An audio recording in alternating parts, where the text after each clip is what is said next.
Hi. അപ്പോൾ നമുക്ക് super ഒരു ബർഗർ ഉണ്ടാക്കിയാലോ. അപ്പോൾ ഞാൻ ഇന്ന് വന്നിരിക്കുന്നത് നിങ്ങൾക്ക് സൂപ്പർ ബർഗർ റെസിപ്പി ആയിട്ടാണ്. ഇത് വളരെ സിമ്പിളാണ്, അതുപോലെ വളരെ ടേസ്റ്റി. നമ്മൾ കറക്റ്റ് സിംഗർ ബർഗർ ഇല്ലേ, നമ്മുടെ എന്താ പറയുക KFC എന്നൊക്കെ കഴിക്കുന്ന അതേ സിംഗർ ബർഗറിൻ്റെ അതേ ടേസ്റ്റാണ്. അതുപോലെ തന്നെ ഇത് ഉണ്ടാക്കാൻ വേണ്ടിയിട്ട് വളരെ സിമ്പിളാണ്. പക്ഷെ ഞാൻ ഈ വീഡിയോ നിങ്ങൾക്ക് കാണിച്ചു തരുമ്പോൾ കുറച്ച് ലെങ്തി ആയിട്ട് വരുന്നുണ്ട്. അത് കാരണം ഓരോ സ്റ്റെപ്പും എനിക്ക് എന്താ പറയുക കറക്റ്റ് കാണിച്ചു തരേണ്ടതുകൊണ്ടാണ് അങ്ങനെ വരുന്നത്. അപ്പോൾ അതിന് വേണ്ടിയിട്ട് ഞാനിപ്പോൾ ഇവിടെ നമ്മുടെ എന്താ പറയുക ചിക്കൻ്റെ ബ്രസ്റ്റ് പീസ് ഒന്ന് ചതച്ചെടുത്തിട്ടുണ്ട്. ഒരിക്കലും അരച്ചെടുക്കാൻ പാടില്ല, ചതച്ചെടുക്കണം.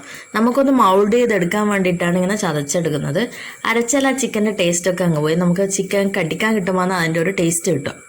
അപ്പോൾ ഇനി ഇതിലേക്ക് നമുക്ക് കുറച്ച് മസാലകൾ എന്ന് പറയാനുള്ള കുറച്ച് ഇൻഗ്രീഡിയൻസ് ചേർക്കാനുണ്ട്. അപ്പോൾ ആവശ്യത്തിന് ഉപ്പ് ആദ്യം ഇട്ട് കൊടുക്കുക. ഉപ്പിൻ്റെ ഭാഗമൊന്നും പറയുന്നില്ല, അത് ഓരോരുത്തരുടെ ഇഷ്ടത്തിനനുസരിച്ച് ഇട്ട് കൊടുക്കുക. പിന്നെ കുറച്ച് ഒരു 1/4 ടീസ്പൂൺ മഞ്ഞൾപ്പൊടി ഇട്ട് കൊടുക്കുക.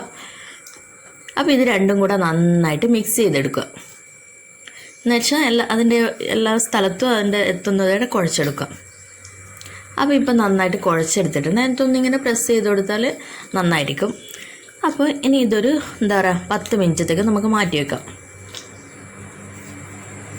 അപ്പോൾ ഇപ്പോൾ 10 മിനിറ്റ് കഴിഞ്ഞിട്ടുണ്ട്. അപ്പോൾ 10 മിനിറ്റ് കഴിഞ്ഞിട്ട് ജസ്റ്റ് ഒന്ന് ഇത് ഉപ്പും മുളകൊന്നും പിടിക്കാൻ വേണ്ടിയിട്ടാണ് ഞാൻ അങ്ങനെ ചെയ്യുന്നത് കേട്ടോ.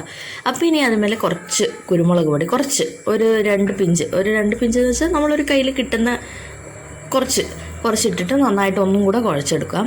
ഇനിയിപ്പോൾ ഞാനിപ്പോൾ ഒരു 1/4 കിലോ ചിക്കനാണ് എടുത്തിരിക്കുന്നത്. ഈ ഒരു 1/4 കിലോ ചിക്കൻ്റെ അകത്തുനിന്ന് എനിക്ക് എന്താ പറയുക ഈ ബർഗറിന് വേണ്ടിയിട്ട് 4 പാറ്റീസാണ് തയ്യാറാക്കാൻ പറ്റിയത്. അതായത് 4 പോർഷൻസ്, അങ്ങനെ 4 പോർഷൻസ് ആക്കിയിട്ട് അത് ഓരോന്നും നമുക്ക് ഓരോ പാറ്റീസായിട്ട് എടുക്കാൻ വേണ്ടിയിട്ട് പരത്തിയെടുക്കണം. അപ്പോൾ ഞാൻ ആദ്യം 4 ബോളാക്കിട്ടെ. അപ്പോൾ ഇപ്പോൾ 4 ബോളാക്കി വെച്ചിട്ടുണ്ട്. ഇനി ഇത് ഓരോന്നും നമുക്ക് ആ പ്ലേറ്റിൽ നിന്ന് തന്നെ പരത്തിയെടുക്കാവുന്നതേ ഉള്ളൂ. വേറെ കൈകളിലിട്ട് പരത്തേണ്ട ആവശ്യമൊന്നുമില്ല. ജസ്റ്റ് ഒന്ന് പ്രസ് ചെയ്ത് കൊടുക്കുക, അത്രേ ഉള്ളൂ.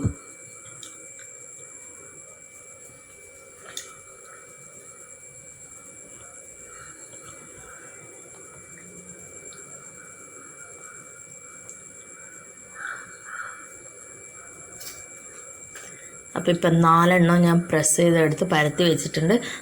നമുക്ക് ബർഗർ കവർ ചെയ്യാനുള്ള ഒരു എന്താ പറയുക ആ വലിപ്പം കിട്ടണം. അപ്പോൾ ഇനി നമുക്കതിന് വേണ്ടിയിട്ട് കോട്ടിങ് തയ്യാറാക്കണം. കോട്ടിങ് എന്ന് വെച്ചാൽ 2 ടേബിൾ സ്പൂൺ മൈദ കോട്ടിങ് എന്ന് വെച്ചാൽ 2 ടേബിൾ സ്പൂൺ നിങ്ങൾക്ക് ആവശ്യത്തിനനുസരിച്ച് എടുക്കാം. ഞാൻ എടുത്തിരിക്കുന്നത് 2 ടേബിൾ സ്പൂൺ മൈദ, അതിലേക്ക് ഒരു ടീസ്പൂൺ നാരങ്ങനീര്, അതുപോലെ തന്നെ ആവശ്യത്തിന് ഉപ്പും കൂടെ ചേർത്ത് കൊടുക്കുക. പിന്നെ മഞ്ഞൾപ്പൊടി ഒരു കളർ കിട്ടാൻ വേണ്ടി മാത്രമേ ചേർക്കാവൂ, ഒരു പിഞ്ച് അതും കൂടെ ചേർത്ത് ആവശ്യത്തിന് വെള്ളം ഒഴിച്ചിട്ട് നന്നായിട്ട് മിക്സ് ചെയ്തെടുക്കുക. വെള്ളം എന്ന് വെച്ചാൽ അതിൻ്റെ കൺസിസ്റ്റൻസി എന്ന് വെച്ചാൽ നമ്മൾ ദോശമാവിനേക്കാൾ ഇച്ചിരി ലൂസായിട്ടിരിക്കണം. എന്ന് വെച്ചാൽ ഓവർ ലൂസാവാനും പാടില്ല, എന്നാൽ നമുക്ക് ആ മാവ് നമ്മൾ കോട്ട് ചെയ്യുമ്പോൾ അതിലേക്ക് പിടിച്ചിരിക്കണം. പക്ഷേ എങ്കിൽ ഓവർ കട്ടിയായി കഴിഞ്ഞാൽ നമ്മൾ ഇത് എന്താ പറയുക നമ്മൾ വെന്തിട്ടില്ല, ആ മാവ് വെന്തിട്ടില്ല നമ്മൾ എണ്ണയിലിട്ട് പൊരിക്കുമ്പോൾ. അപ്പോൾ അതിൻ്റെ പേരിൽ എന്താ പറയുക ഒരു ലൈറ്റ് തിക്നെസ്സിലെടുത്താൽ മതി. പിന്നെ നമുക്ക് വേണ്ടത് എന്താ പറയുക നമ്മളെ കോൺഫ്ലേക്സ് ആണ്. ഇനിയിപ്പോൾ കോൺഫ്ലേക്സ് ഇല്ലയെന്നുണ്ടെങ്കിൽ നിങ്ങൾക്ക് ഓട്സ് എടുക്കാം. ഇനി ഓട്സും ഇല്ലയെന്നുണ്ടെങ്കിൽ നിങ്ങൾക്ക് അവലെടുക്കാം. ഇനി അവലും ഇല്ലയെന്നുണ്ടെങ്കിൽ നിങ്ങൾക്ക് റവയില്ലേ, നമ്മളെ സാധാരണ റവ എടുക്കാം. പക്ഷെ നമുക്ക് സിംഗിൾ ബർഗറിൻ്റെ അതേ കറക്റ്റ് ടേസ്റ്റ് കിട്ടണമെന്ന് നമ്മൾ കോൺഫ്ലേക്സ് തന്നെ എടുക്കണം. അപ്പോൾ കോൺഫ്ലേക്സ് എടുത്തിട്ട് ഇതുപോലെ ഒന്ന് കൈ കൊണ്ട് ജസ്റ്റ് ക്രഷ് ചെയ്യണം. എന്നിട്ട് നമ്മൾ ഈ ബാറ്റർ നമ്മൾ നേരത്തെ തയ്യാറാക്കി വെച്ചിരിക്കുന്ന ആ ബാറ്ററിലേക്ക് ഒന്ന് മുക്കുക. എന്നിട്ട് ആ കോൺഫ്ലേക്സിലേക്ക് ഒന്ന് മുക്കുക. അത്രയും വേണ്ട, വെറും 2 കോട്ടിങ് മാത്രം മതി. ഓവർ മുക്കി ഇടുകയൊന്നും വേണ്ട. ഇനി ഇതിലൊന്ന് ജസ്റ്റ് മുക്കിയിട്ട് ഒന്ന് നന്നായിട്ട് കവർ ചെയ്ത് കൊടുക്കുക. അപ്പോൾ എല്ലാം ഇതുപോലെ ചെയ്തെടുക്കുക. ഇപ്പം 4 എണ്ണം ഉള്ളത് 4 എണ്ണം ഇതുപോലെ നന്നായിട്ട് കവർ ചെയ്തെടുക്കണം കേട്ടോ. നന്നായിട്ട് കവർ ചെയ്യണം, അല്ലെങ്കിൽ എണ്ണ ഭയങ്കരത്തിൽ ഉള്ളിലേക്ക് കയറിയിട്ട് ഇത് ടേസ്റ്റിലുണ്ടാവും. അപ്പോൾ ഇപ്പം ഞാൻ 4 എണ്ണം നന്നായിട്ട് അത് കവർ ചെയ്തെടുത്തിട്ടുണ്ട്.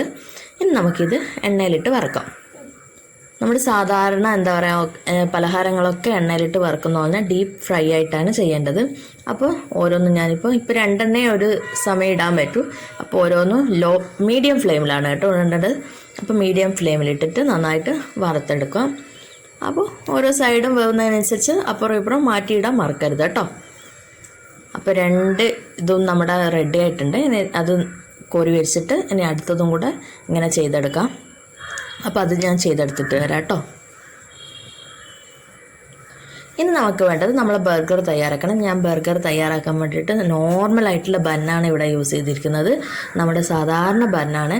ഇനി ആ ബന്ന് ഒന്ന് രണ്ടായിട്ട് സ്ലൈസ് ചെയ്യാം. മിഡിലൂടെ രണ്ടായിട്ട് സ്ലൈസ് ചെയ്തതിന് ശേഷം അതൊന്ന് നമ്മുടെ തവയിലോ ഏതിലെങ്കിലും ഇട്ടിട്ടൊന്ന് ചൂടാക്കിയെടുക്കണം. ദോശക്കല്ലിലോ തവയിലോ ഏതെല്ലാം ഇട്ടിട്ട് നന്നായിട്ടൊന്ന് ചൂടാക്കിയെടുത്തതിന് ശേഷം ഇനി അതിലേക്ക് നമുക്ക് ഓരോ കാര്യങ്ങളായിട്ട് ഫില്ല് ചെയ്ത് കൊടുക്കാം.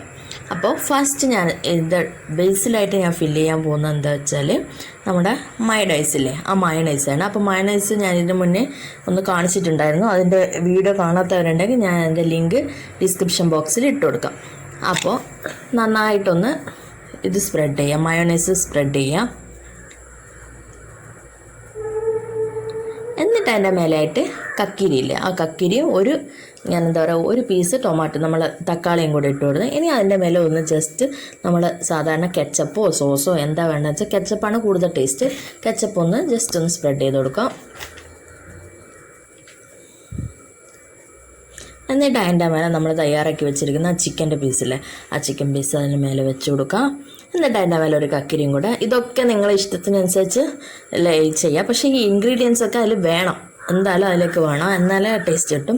ഇനി ഞാനിപ്പോൾ ലേറ്റൂസ് ലീഫ് നമുക്ക് എപ്പോഴും അവൈലബിൾ ആയിരിക്കില്ല. അപ്പോൾ അതിന് പകരം ഞാൻ എന്താ എടുത്തിരിക്കുന്നത് വെച്ചാൽ ക്യാബേജിൻ്റെ ഇലയില്ലേ, ആ ക്യാബേജിൻ്റെ നല്ല എന്താ പറയുക നമ്മൾ ഇളമയുള്ള ക്യാബേജിൻ്റെ ഇലയാണ് എടുത്തിരിക്കുന്നത്. അതും കൂടെ വെച്ച് അതിൻ്റെ മേലെ ഇനിയിപ്പം എന്താ പറയുക അതിൻ്റെ മേലെയല്ല ഞാൻ ചെയ്യുന്നത്, അടുത്ത അടിയിലത്തെ ബന്നിൻ്റെ പീസ് എടുത്തിട്ട് അതിൻ്റെ അകത്തേക്ക് ഒന്നുകൂടെ മയണൈസ് സ്പ്രെഡ് ചെയ്ത് കൊടുക്കുക. മയണൈസ് അല്ല, ഞാൻ ചീസാണ് യൂസ് ചെയ്യുന്നത്. ചീസ് സ്പ്രെഡ് ചെയ്ത് കൊടുക്കുക. അപ്പോൾ ഓരോന്നും ഇതുപോലെ ചെയ്തെടുക്കുക. അപ്പോൾ ചീസ് സ്പ്രെഡ് ചെയ്ത് കൊടുക്കുക. മയണൈസ് ഓൾറെഡി നമ്മൾ അടിയിലത്തെ തട്ടിൽ വെച്ചിട്ടുണ്ടല്ലോ, അപ്പോൾ പിന്നെ ഇത് ചീസ് എന്തായാലും നിർബന്ധമാണ്. അപ്പോൾ ചീസ് സ്പ്രെഡ് ചെയ്ത് കൊടുക്കുക. പിന്നെ അതിലേക്ക് ജസ്റ്റ് കുറച്ച് സോസ്, കെച്ചപ്പ് ഓവർ ആവാൻ പാടില്ല, അപ്പോൾ ടേസ്റ്റ് വ്യത്യാസം. അപ്പോൾ കെച്ചപ്പും കൂടെ ചെയ്തിട്ട് നമുക്ക് എന്താ ചെയ്യുക, ഈ ഒരു ആക്കി വെച്ചിരിക്കുന്ന ആ പീസിൻ്റെ മേലെ ഈ പീസൊന്ന് വെച്ച് നന്നായിട്ടൊന്ന് പ്രസ് ചെയ്ത് കൊടുക്കാം. ഓവർ പ്രസ് ചെയ്ത് കഴിഞ്ഞാൽ എല്ലാ സാധനവും കൂടെ പുറത്തേക്ക് തള്ളൂ. ആവശ്യത്തിന് മാത്രം പ്രസ് ചെയ്ത് കൊടുക്കുക. അപ്പോൾ നമ്മുടെ ബർഗർ ഇവിടെ റെഡി ആയിട്ടുണ്ട്. നിങ്ങളിത് ട്രൈ ചെയ്ത് നോക്കിയാൽ നിങ്ങൾക്ക് ഇതിൻ്റെ കറക്റ്റ് ഇത് മനസ്സിലാവും, ടേസ്റ്റ് മനസ്സിലാവും. അപ്പോൾ തീർച്ചയായിട്ടും എല്ലാവരും ട്രൈ ചെയ്ത് നോക്കുക. അതുപോലെ തന്നെ എൻ്റെ വീഡിയോ ഇഷ്ടപ്പെടുകയാണെങ്കിൽ ഒന്ന് സബ്സ്ക്രൈബ് ചെയ്യണേ പ്ലീസ്. അതുപോലെ ഷെയർ ചെയ്യുക, ലൈക്ക് ചെയ്യുക, കമൻറ്റ് ചെയ്യുക. Okay, bye. അപ്പോൾ അടുത്ത വീഡിയോ വരെ കാണും വരെ ബായ്.